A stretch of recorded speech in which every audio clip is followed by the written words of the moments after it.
ಬೆಂಡೆಕಾಯಿ ಗೋಬಿ ಮಾಡಲಿಕ್ಕೆ ಈ ಥರ ಕಟ್ ಮಾಡಿಬಿಟ್ಟು ನೋಡಿ, ನೀಟಾಗಿ ವಾಶ್ ಮಾಡಿ ಈ ಥರ ಕಟ್ ಮಾಡಿ ಇಟ್ಕೊಂಡಿದ್ದೀನಿ. ಒಂದು 200 ಗ್ರಾಮ್ ಇದೆ. ಅದಕ್ಕೆ ಇವಾಗ ಒಂದು ಸ್ವಲ್ಪ ಕಡಲೆ ಹಿಟ್ಟು ಸೇರಿಸ್ಕೊಳ್ಳೋಣ. ಹಿಟ್ಟು ನಿಮ್ಮದು ಬೆಂಡೆಕಾಯಿ ಎಷ್ಟಿದೆ ನೋಡಿಬಿಟ್ಟು ಅಷ್ಟು ಸೇರಿಸ್ಕೊಳ್ಳಿ. 1 ಸ್ಪೂನಷ್ಟು ಅಕ್ಕಿ ಹಿಟ್ಟು ಸೇರಿಸ್ಕೊತಾ ಇದ್ದೀನಿ. 1 ಸ್ಪೂನಷ್ಟು ಕಾರ್ನ್ಫ್ಲೋರ್ ಸೇರಿಸ್ಕೊತಾ ಇದ್ದೀನಿ.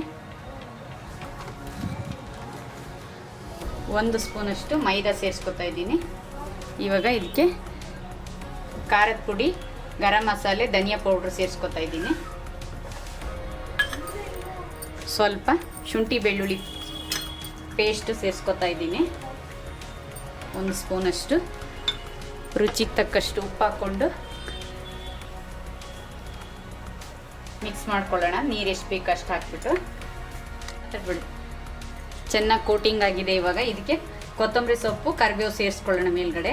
ಚೆನ್ನಾಗಿ ಮಿಕ್ಸ್ ಮಾಡಿಕೊಂಡು ಎಣ್ಣೆಗೆ ಕರ್ಕೊಳ್ಳೋಣ ಒಂದೊಂದನೇ. ನೋಡಿ, ಎಣ್ಣೆ ಕಾದಿದೆ. ಈಗ ಒಂದೊಂದನೇ ಈ ಥರ ಬಿಟ್ಕೋಬೇಕು. ಕಾದಿದೆ ಅಂತ ಚೆಕ್ ಮಾಡ್ಲಿಕ್ಕೆ ಒಂದು ಬಿಟ್ಟಿದ್ದೆ ನಾನು. ಎಣ್ಣೆ ಕಾದಿದೆ. ಎಣ್ಣೆ ಚೆನ್ನಾಗಿ ಕಾದಿರಬೇಕು. ಈ ಥರ ಎಲ್ಲ ಬಿಟ್ಕೊಬೇಕು. ಚೆನ್ನಾಗಿ ಡ್ರೈ ಆಗೋ ತನಕನೂ ರೋಸ್ಟ್ ಮಾಡ್ಕೊಬೇಕು. ಕಲರ್ ಚೇಂಜ್ ಆಗೋ ತನಕನೂ ನೋಡಿ, ಫ್ರೈ ಆಗ್ತಾ ಇದ್ದಿದ್ದು ಚೆನ್ನಾಗಿ ಈ ಥರ ಫ್ರೈ ಆಗಿದೆ. ಇದನ್ನೆಲ್ಲ ತೆಕ್ಕೊಳ್ಳೋಣ ಪ್ಲೇಟ್ಗೆ.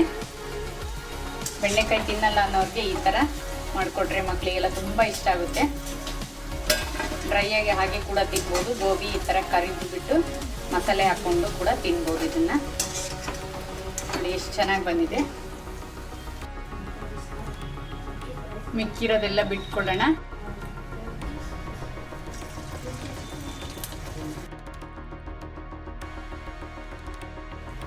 ನೋಡಿ, ಬೆಂಡೆಕಾಯಿ ಡ್ರೈ ಗೋಬಿ ರೆಡಿಯಾಗಿದೆ. ತುಂಬ ಚೆನ್ನಾಗಿದೆ ಸಾಸ್ ಜೊತೆಗೆ ತಿನ್ನಲಿಕ್ಕೆ. ವಿಡಿಯೋ ಇಷ್ಟ ಆದರೆ ಲೈಕ್ ಮಾಡಿ, ಶೇರ್ ಮಾಡಿ. ತ್ರಿಷಿಕಾ ಕಿಚನ್ಸ್ ಆ್ಯಂಡ್ ವ್ಲಾಗ್ಸ್ನ ಸಬ್ಸ್ಕ್ರೈಬ್ ಮಾಡ್ಕೊಳ್ಳಿ. ನೆಕ್ಸ್ಟ್ ವಿಡಿಯೋದಲ್ಲಿ ಸಿಗ್ತೀನಿ ಫ್ರೆಂಡ್ಸ್. ಬಾಯ್.